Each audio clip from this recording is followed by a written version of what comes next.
Hi, നമസ്കാരം. പുതിയ വീഡിയോയിലേക്ക് എല്ലാവർക്കും സ്വാഗതം.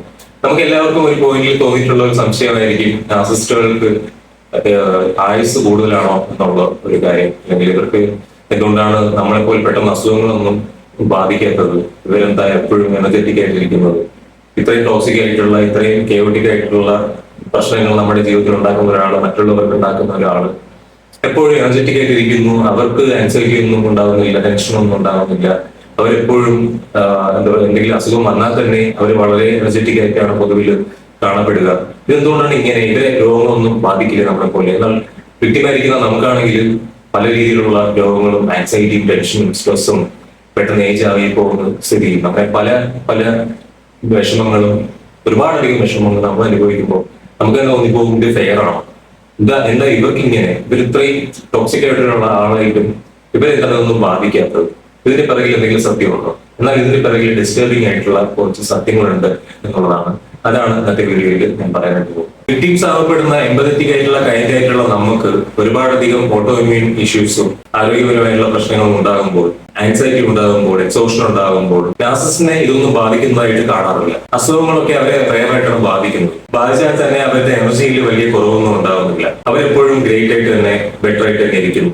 ഇതിന്റെ അർത്ഥം ഇവർ ഇമ്മോർട്ടൽ ആണെന്നോ ഇവർക്ക് രോഗമൊന്നും ബാധിക്കില്ല എന്നൊന്നുമല്ല. എമ്പതി ഉള്ള ആൾ കൂടുതൽ സഫർ ചെയ്യുകയും ഈ അസുഖങ്ങളെല്ലാം അവരെ കൂടുതൽ ബാധിക്കുകയും, എമ്പതി ഇല്ലാത്ത ഈ നാർസിസിനെ അസുഖങ്ങളെല്ലാം കുറച്ച് ബാധിക്കുന്നതിന്റെ ഈ ഒരു കാര്യമായിട്ട് ബന്ധപ്പെട്ട് കുറച്ച് സ്റ്റഡീസ് നടന്നിട്ടുണ്ട് റീസെന്റ് ആയിട്ട്. ആ സ്റ്റഡീസിൽ വളരെ ഡിസ്റ്റർബിംഗ് ആയിട്ടുള്ള കുറച്ച് സത്യങ്ങൾ തെളിഞ്ഞു വന്നിട്ടുണ്ടെങ്കിൽ ഒബ്സർവേഷൻസ് അവർ കണ്ടെത്തിയിട്ടുണ്ട്. അതിൽ ഒന്നാമത്തെ കാര്യം ദി ടെഫ്ലോൺ എഫക്ട് എന്ന് പറഞ്ഞൊരു സംഗതിയാണ്. നാർസിസ്റ്റുകളിലെ ഡിപ്രഷൻ അധികം ബാധിക്കാത്ത ഒരവസ്ഥ. 2015 ഇംഗ്ലണ്ടിലെ സദേൺ യൂണിവേഴ്സിറ്റിയിൽ നടത്തിയ ഒരു പഠനത്തിൽ വളരെ ഇൻട്രസ്റ്റിംഗ് ആയിട്ടുള്ള ഫാക്ട്സ് ഈ കാര്യവുമായിട്ട് ബന്ധപ്പെട്ട് കണ്ടെത്തിയിട്ടുണ്ടായിരുന്നു. അവിടെ നമ്മുടെ പഠനത്തിൽ കണ്ടെത്തിയത് ഈ നാർസിസ്റ്റുകളിലെ ഗ്രാൻഡ്യൂസിറ്റി കാരണം, അല്ലെങ്കിൽ ഗ്രാൻഡ്യൂസ് ലെവൽ ഓഫ് നാർസിസം കൂടുതലുള്ള ആൾക്കാരിൽ ഡിപ്രഷനും സ്ട്രെസ്സും കാരണമുള്ള ബുദ്ധിമുട്ടുകൾ കുറഞ്ഞിരിക്കാനുള്ള സാധ്യതയുണ്ട് എന്ന് കണ്ടെത്തി. ഇതിന്റെ സയൻസ് എന്ന് പറഞ്ഞു കഴിഞ്ഞാൽ സാധാരണ എമ്പതി ഉള്ള ആൾക്കാരിൽ, അല്ലെങ്കിൽ അത്തരത്തിലുള്ള ആൾക്കാരായിരിക്കും കൂടുതൽ സെൽഫ് റിഫ്ലക്ട് ചെയ്യാനും ഈ ഗിൽറ്റ് ഇന്റേണലൈസ് ചെയ്യാനും സാധ്യതയുള്ള ആൾക്കാർ. അതായത് ഇപ്പൊ എന്തെങ്കിലും കുറ്റബോധം നമുക്ക് തോന്നുകയാണെങ്കിൽ ഞാൻ എന്തെങ്കിലും തെറ്റ് ചെയ്തിട്ടുണ്ടോ,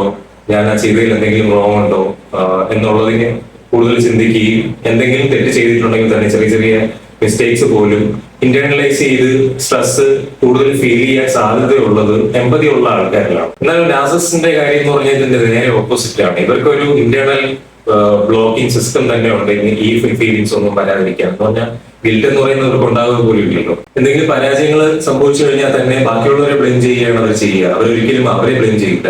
അവർ തന്നെയാണ് തെറ്റ് ചെയ്യുന്നതെന്ന് 100% ഉറപ്പായിരുന്നാലും ഇവർക്ക് ഗിൽറ്റ് ഒരു തരത്തിലും ഇവരുടെ ഉള്ളിൽ ഫീൽ ചെയ്യില്ല. കാരണം അവർ ചെയ്യുന്നത് ശരിയെന്നാണ് അവർ വിശ്വസിക്കുന്നത്. ഇത്തരത്തിലുള്ള സൈക്കോളജിക്കൽ ടെഫ്ലോൺ എഫക്ട് ഇവരിൽ ഉണ്ടായിരിക്കുന്നതുകൊണ്ട് തന്നെ ഈ പറയുന്ന സാധാരണ മനുഷ്യർക്ക് സാഡ്നെസ്സിലൂടെ ഉണ്ടാകുന്ന, സെൽഫ് ഡൗട്ടിലൂടെ ഉണ്ടാകുന്ന സ്ട്രെസ് ഹോർമോൺസ് ഒന്നും ഇവർക്ക് ഉണ്ടാവുകയില്ല. അത്രത്തോളം സ്ട്രെസ് ഇവർക്ക് അനുഭവിക്കേണ്ട ആവശ്യമില്ല. അല്ലെങ്കിൽ ഇവരുടെ സൈക്കോളജിക്കൽ സ്ട്രക്ചർ തന്നെ അങ്ങനെയാണ് ഉണ്ടാക്കിയിരിക്കുന്നത്. ലിറ്ററലി പറഞ്ഞു കഴിഞ്ഞാൽ ഇവർക്ക് വറീസ് വളരെ കുറവാണ്. കാരണം അവർ പെർഫെക്റ്റ് ആണെന്നാണ് അവർ വിശ്വസിക്കുന്നത്. അതുകൊണ്ട് തന്നെ ലെസ് സ്ട്രെസ് ആണ് അവർക്ക് അനുഭവിക്കേണ്ടി വരിക. അത് കാരണമുള്ള എല്ലാ ബെനിഫിറ്റും അവർ കിട്ടുകയും ചെയ്യും. പിന്നെ രണ്ടാമത്തെ നാർസിസ്റ്റുകളുടെ ആരോഗ്യത്തെ പ്രൊട്ടക്ട് ചെയ്യുന്ന, സംരക്ഷിച്ച് നിർത്തുന്ന ഒരു കാര്യമാണ് അവരുടെ ഉള്ളിലെ രക്തരക്ഷസ്. ഇതിനെ നമുക്ക് വാമ്പയർ ഡൈനാമിക് എന്ന് വിളിക്കാം. സ്ട്രെസ് എപ്പോഴും മറ്റുള്ളവരിലേക്ക് പകർന്നു കൊടുത്തുകൊണ്ടിരിക്കുന്ന ചെകുത്താൻ.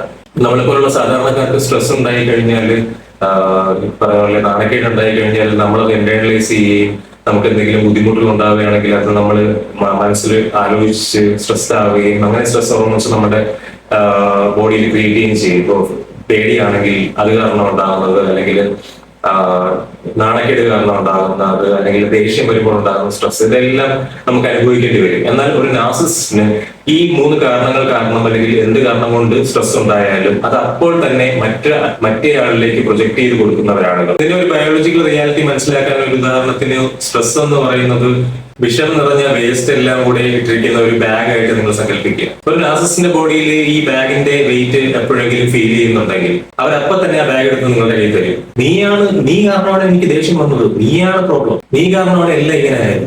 ഇങ്ങനെ പറയുമ്പോൾ വിക്ടിമിന്റെ ബോഡിയിൽ എന്താണ് സംഭവിക്കുന്നത്? നിങ്ങൾ ആ ബാഗ് നിങ്ങളുടെ അടുത്തേക്ക് എടുത്തു കഴിഞ്ഞു. നിങ്ങളപ്പോൾ നിങ്ങളുടെ സ്വന്തം സ്ട്രെസ്സും അവർ തന്ന ടോക്സിക് ആയിട്ടുള്ള ബാഗിൽ നിന്നും വരുന്ന എക്സ്ട്രാ സ്ട്രെസ്സും കൂടി സഹിക്കേണ്ടി വരും. ലിറ്ററലി അവർ ചെയ്ത ദുഷിച്ച പ്രവൃത്തിയുടെ കൂടി ഉത്തരവാദിത്തം ഏറ്റെടുക്കുകയാണ് വിക്ടിമിന്റെ ബോഡി ഇവിടെ ചെയ്യുന്നത്. നാർസിസിസ്റ്റ് എത്രയും പെട്ടെന്ന് ഇത് ഡംപ് ചെയ്യും നിങ്ങളിലേക്ക് ഡംപ് ചെയ്ത് തരും. അപ്പൊ നിങ്ങൾ ഈ എക്സ്ട്രാ വെയിറ്റും കൂടെ താങ്ങി ജീവിക്കുന്നതുകൊണ്ട് തന്നെ നിങ്ങൾ പെട്ടെന്ന് ഏജ് ആവാനും പെട്ടെന്ന് നിങ്ങളിലേക്ക് ആരോഗ്യ പ്രശ്നങ്ങൾ വന്നെത്താനും കാരണമാകും. മൂന്നാമത്തേത് നാർസിസിസ്റ്റിന്റെ ഗ്രാൻഡ്യൂസിറ്റി കാരണം അവരുടെ ബോഡിയിൽ പ്രൊഡ്യൂസ് ചെയ്യുന്ന കോർട്ടിസോളിന്റെ അളവ് കുറയ്ക്കും എന്നുള്ളതാണ്. കോർട്ടിസോൾ എന്ന് പറയുന്നത് സ്ട്രെസ് ഹോർമോൺ ആണെന്ന് നിങ്ങൾക്ക് അറിയാമല്ലോ. ഈ കോർട്ടിസോൾ വളരെയധികം നമ്മുടെ ബോഡിയിൽ പ്രൊഡ്യൂസ് ചെയ്ത് കഴിഞ്ഞാൽ നമ്മുടെ ഇമ്മ്യൂൺ സിസ്റ്റത്തിനെ ബാധിക്കും. നമ്മുടെ ഹാർട്ട് ഡിസീസ് നമുക്ക് പെട്ടെന്ന് ഉണ്ടാവാനായിട്ട് കാരണമാവും. ഇത് നമ്മൾ പെട്ടെന്ന് ഏജ്ഡ് ആവാനായിട്ട് കാരണമാവും. സ്റ്റഡീസ് പറയുന്നത് നാർസിസിസ്റ്റിന്റെ ഈ ഡെലൂഷൻ ഉണ്ടല്ലോ, അവരുടെ ഹൈ ആയിട്ടുള്ള ഗ്രാൻഡ്യൂസിറ്റിയിൽ നിന്നുണ്ടാകുന്ന ഈ ഡെലൂഷൻ, ഞാൻ എല്ലാം തികഞ്ഞവനാണ്, എല്ലാം കിട്ടേണ്ടവനാണ് എന്നുള്ള ഇവരുടെ ഭാവം, ഇതൊരു തരത്തിൽ കോർട്ടിസോളിന്റെ അളവ് ഇവരിൽ കുറച്ച് പ്രൊഡ്യൂസ് ചെയ്യാൻ കാരണമാകുന്നതാണ്. സിമ്പിളായിട്ട് പറഞ്ഞാൽ ഇവര് സ്പെഷ്യൽ ആണ്, സുപ്പീരിയർ ആണ്, എല്ലാവരെക്കാളും മേളിലാണെന്നാണല്ലോ ഇവര് സ്വയം കരുതുന്നതും ജെനുവിനായിട്ട് വിചാരിക്കുന്നതും. അതുകൊണ്ട് തന്നെ ഏതൊക്കെ രീതിയിലുള്ള സോഷ്യൽ റിജക്ഷൻ ഇവർക്ക് ഉണ്ടായാലും ഇവര് വിചാരിക്കുന്നത് റിജക്ട് ചെയ്ത ആൾക്കാരാണ് ഇഡിയറ്റ്സ്, ഞാൻ ഗ്രേറ്റ് ആണ് എന്നാണ് ഇവർ സ്വയം തന്നെ വിശ്വസിക്കുന്നത്. അപ്പൊ ഇത്തരത്തിലൊരു ഡെലൂഷണൽ ആയതുകൊണ്ട് തന്നെ ഇവരുടെ ബേസ് ലൈൻ സ്ട്രെസ് ലെവൽ എന്ന് പറഞ്ഞാൽ വളരെ കുറവായിരിക്കും നമ്മളെ സാധാരണക്കാരെ വെച്ച് കമ്പയർ ചെയ്യുമ്പോഴത്തേക്ക്. അതുകൊണ്ട് തന്നെ ഇവർക്ക് കാർഡിയോവാസ്കുലർ ആയിട്ടുള്ള അസുഖങ്ങൾ, താൽക്കാലികമായിട്ടുള്ള അസുഖങ്ങളൊന്നും അധികം ബാധിക്കാത്ത രീതിയിലായിരിക്കും ഇവരെപ്പോഴും ഉണ്ടാവുക. നാലാമത്തെ പോയിന്റ്, ഇവിടെ ഇവർ പിടിക്കപ്പെടുന്ന ഒരു അവസ്ഥയാണ്. ഇതിനെ ഹോസ്പിറ്റാലിറ്റി ഫാക്ടർ എന്ന് നമുക്ക് വിളിക്കാം. ഇവിടെ ഈ അവസ്ഥ കാരണം നാർസിസിസ്റ്റിന് നല്ല കാര്യങ്ങളല്ല സംഭവിക്കും. ഇവിടെ ഞാൻ മുകളിൽ പറഞ്ഞ കാര്യങ്ങൾ കേൾക്കുമ്പോൾ നിങ്ങൾ വിചാരിക്കും ഇവർക്ക് അസുഖങ്ങളൊന്നും ഉണ്ടാവില്ല, ഇവർക്കാണല്ലോ എല്ലാ ബെനിഫിറ്റും കിട്ടുക എന്നുള്ളത്. അങ്ങനെയല്ല ആക്ച്വലി സത്യം എന്ന് പറയുന്നത്. ഇതിനകത്ത് സയന്റിഫിക് ആയിട്ടുള്ള മറ്റൊരു വശമുള്ളതെന്ന് വെച്ച് കഴിഞ്ഞാൽ ഈ ഡിപ്രസീവ് സ്ട്രെസ് ഇവർക്ക് അനുഭവിക്കേണ്ടി വരില്ലെങ്കിലും ഹോസ്റ്റിലിറ്റി സ്ട്രെസ് എന്ന് പറയുന്ന ഒരു വലിയൊരു അപകടം ഇവരെ കാത്തിരിക്കുന്നുണ്ട്. ഇവിടെ സയൻസ് എന്താണ് പറയുന്നതെന്ന് വെച്ച് കഴിഞ്ഞാല് നാർസിസിസ്റ്റിന്റെ റേജ് ഉണ്ടല്ലോ, അവരെപ്പോഴും കാണിക്കുന്ന ഈ ആങ്കറും പൊട്ടിത്തെറിയും, എപ്പോഴൊക്കെ അവരുടെ ഈഗോ ചോദ്യം ചെയ്യപ്പെടുന്നു അപ്പോഴൊക്കെ അവരുടെ ബോഡി ഒരു മാസീവ് ഫൈറ്റ് ഓർ ഫ്ലൈറ്റ് മോഡിലോട്ട് പോകും. ഇത് ലോങ് ടേം ഹെൽത്തിൽ ഇവരെ നല്ല രീതിയിൽ ബാധിക്കും. ഇവരുടെ ഇന്റൻസ് ആയിട്ടുള്ള റേജും പൊട്ടിത്തെറിയും അവരുടെ ഹാർട്ടിനും ബ്ലഡ് പ്രഷറിനും വളരെ മാസീവ് ആയിട്ടുള്ള ഒരു സ്ട്രെയിൻ ആണ് ഉണ്ടാക്കുന്നത്. പുറമെ വലിയ പ്രശ്നങ്ങളൊന്നും കാണില്ല എങ്കിലും ഏജ് ആകും തോറും ഇവർക്ക് നല്ല രീതിയിൽ അസുഖങ്ങളൊക്കെ വന്നോളും. അതുകൊണ്ട് തന്നെ ഷോർട്ട് ടേമിൽ കുറെ ബെനിഫിറ്റുകൾ ഇവർക്ക് കിട്ടുമെങ്കിലും ലോങ് ടേമിൽ നല്ല പണി ഇവർക്ക് കിട്ടും. ലാസ്റ്റ് ഇവർക്ക് ലാസ്റ്റ് ഏജിലോട്ടൊക്കെ പോകുമ്പോഴേക്കും നല്ല രീതിയിലുള്ള നല്ല ഹാർട്ട് റിലേറ്റഡ് ആയിട്ടുള്ള പ്രശ്നങ്ങളൊക്കെ ഇവർക്ക് ഉണ്ടാകാനുള്ള സാധ്യത വളരെയധികം കൂടുതലായിരിക്കും. അഞ്ചാമത്തേത് വിക്ടിമിന് അനുഭവിക്കേണ്ടി വരുന്ന ഒരു യാഥാർത്ഥ്യമാണ്. ടെലോമിയർ എന്ന് പറയുന്ന ഒരു കമ്പോണന്റ് നമ്മുടെ ബോഡിയിൽ കുറഞ്ഞു വരും എന്നുള്ളതാണ്. നാർസിസിസ്റ്റിക് വിക്ടിംസ് ആയിട്ടുള്ളവർക്ക് പലപ്പോഴും തോന്നിയിട്ടുള്ള ഒരു കാര്യമായിരിക്കും, നിങ്ങൾക്ക് എന്തുകൊണ്ടാണ് നമുക്ക് പെട്ടെന്ന് നമ്മൾ ഏജ് ആവുന്നത്, നമ്മൾ ചെറിയ പ്രായമേ ഉള്ളൂ, നമുക്ക് പക്ഷേ ഒരുപാട് പ്രായമായവരെ പോലെ നമ്മൾ ഫീൽ ചെയ്യുന്നു, നമുക്ക് ഒരുപാട് സ്കിൻ റിലേറ്റഡ് ആയിട്ടുള്ള മറ്റ് അസുഖങ്ങളൊക്കെ ഓട്ടോഇമ്യൂൺ ഇഷ്യൂസ് ഒക്കെ നമുക്ക് ഉണ്ടാവുന്നു, എന്തുകൊണ്ടാണത് എന്നുള്ളത്. ഇവിടെ നാർസിസിസ്റ്റിന്റെ സാന്നിധ്യത്തിൽ നമുക്ക് അനുഭവിക്കേണ്ടി വന്ന ക്രോണിക് ആയിട്ടുള്ള സ്ട്രെസ് എന്ന് പറയുന്നത് ടെലോമെറസ് എന്ന് പറയുന്ന ഒരു കമ്പോണന്റ് നമ്മുടെ ബോഡിയിൽ കുറയ്ക്കാനായിട്ട് കാരണമാവും.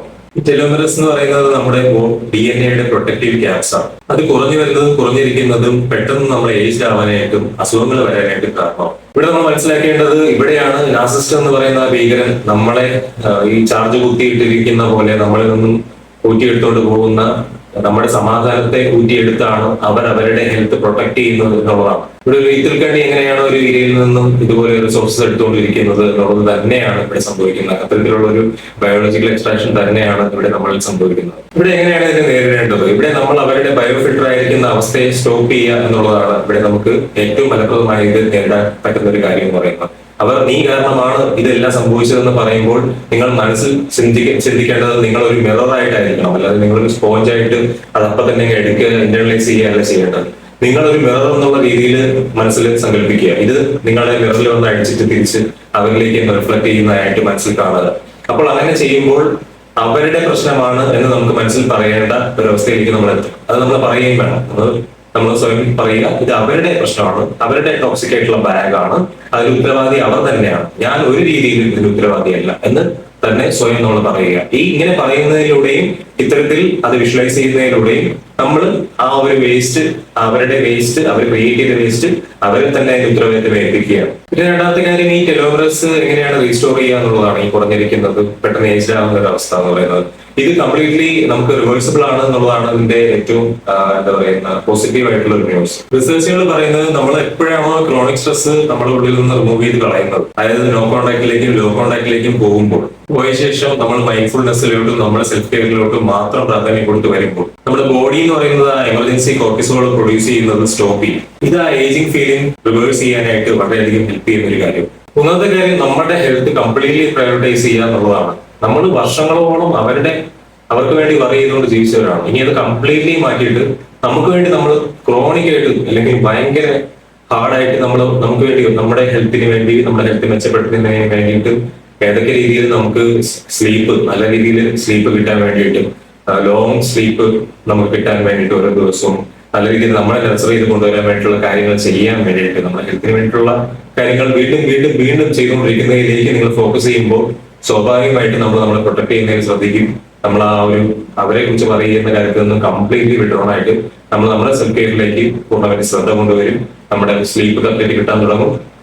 നമുക്ക് വേണ്ട റെസ്റ്റ് കറക്റ്റ് കിട്ടാൻ തുടങ്ങും. നമ്മുടെ സമാധാനം നമ്മൾ അനുഭവിക്കാൻ തുടങ്ങും. ഈ സമാധാനം അനുഭവിക്കുന്നത് ലക്ഷറി ആയിട്ടല്ല കാണേണ്ടത്. ഈ സമാധാനം ഇപ്പോൾ നമ്മൾ അനുഭവിക്കുന്നത് വർഷങ്ങളോളം അവരെ ഏൽപ്പിച്ച മുറിവ് നമ്മൾ ഹീൽ ചെയ്യിക്കാൻ വേണ്ടിയിട്ട് ചെയ്യുന്ന സ്വാഭാവികമായിട്ടുള്ള പ്രവൃത്തിയായിട്ട് വേണം കാണാനായിട്ട്. എപ്പോഴും നമ്മൾ നാർസിസിസ്റ്റിന്റെ വ്യക്തിമായി നിൽക്കുമ്പോൾ നമുക്ക് തോന്നും അവർ വിൻ ചെയ്തുകൊണ്ടിരിക്കുകയാണ്, അവരിതാകണ്ടോ അവർക്ക് എനിക്കാണെങ്കിലും എല്ലാ പ്രശ്നങ്ങളും സംഭവിച്ചുകൊണ്ടിരിക്കുന്നത്, ഇയാൾ വീണ്ടും വീണ്ടും ബെറ്റർ ആയി പോയിക്കൊണ്ടിരിക്കുകയാണല്ലോ, അയാൾക്ക് അസുഖമൊന്നും വരുന്നില്ലല്ലോ, ആരോഗ്യവാനായിട്ട് മാറുകയാണല്ലോ, കൂടുതൽ കാലം ജീവിക്കും എന്നൊക്കെയുള്ള കാര്യങ്ങളൊക്കെ നമുക്ക് തോന്നാം.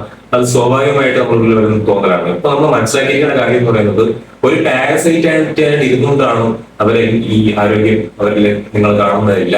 അവർ പാരസൈറ്റ് ആയിട്ട് ഇരുന്നുകൊണ്ട് നേടുന്ന വിജയങ്ങളാണ്. നിങ്ങളെന്ന് പറയുന്നത് ഡീപ്പായിട്ടുള്ള സന്തോഷം എൻജോയ് ചെയ്യാൻ കഴിയുന്നവരും ഡീപ്പായിട്ടുള്ള മനുഷ്യരുമായിട്ടുള്ള സ്നേഹത്തോടുകൂടിയുള്ള കണക്ഷൻസ് ആസ്വദിക്കാൻ കഴിയുന്നവരും അതിൽ നിന്ന് വരുന്ന റിയൽ ആയിട്ടുള്ള സമാധാനവും സന്തോഷവും എൻജോയ് ചെയ്യാൻ കഴിവുള്ളവരുമാണ്. ഒരിക്കലും നാർസിസിസ്റ്റിന് കഴിവുകൾ ഒന്നുമില്ല.